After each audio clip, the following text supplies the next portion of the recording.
नमस्कार दर्शक हो. राज्यात पावसाचे जोरदार कमबॅक झालेले असून अशातच पुणे व परिसरात पावसाला चांगल्या प्रमाणात सुरुवात झालेली आहे. पुणे परिसरातील काही धरणातून पाणी सोडण्यास सुरुवात झालेली असल्या कारणाने भीमा नदी पात्रामध्ये पाणी येत्या 2 ते 3 दिवसात वाढणार असून कोणत्या कोणत्या धरणातून पाणी सोडल्याची आपल्याकडे उपलब्ध माहिती आहे ते अगोदर पाहूया. वीर धरणातून रात्री 8 वाजता नीरा नदीच्या पात्रामध्ये जो विसर्ग पूर्वी सुरू होता त्यामध्ये वाढ करून 24,435 क्युसेक्स हा करण्यात आला इतका.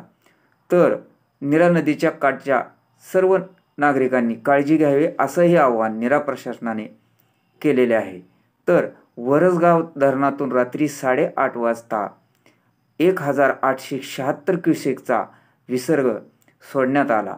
पानशेत धरणातून 8:30 वाजताच रात्री 1,842 क्युसेकचा विसर्ग सुरू केलेला आहे. तर आजची उजनी अपडेट आपण पाहूया. तर दौंडकडून काल सायंकाळी 5,692 क्युसेकचा विसर्ग येत होता. तो सकाळी 5,597 क्युसेक्स झाला. तर सीनामाडा योजनेतून 180 क्युसेकचा विसर्ग सध्या नदीत उजनीतून सोडला जात आहे. तर भीमा नदीतून 1600 क्युसेकचा विसर्ग सोडला जात आहे. दहेगाव उपसा सिंचन योजनेतून 80 क्युसेक्स, बोगदा 400. तर कॅनलचे पाणी कालपासून पूर्णपणे बंद करण्यात आलेले आहे.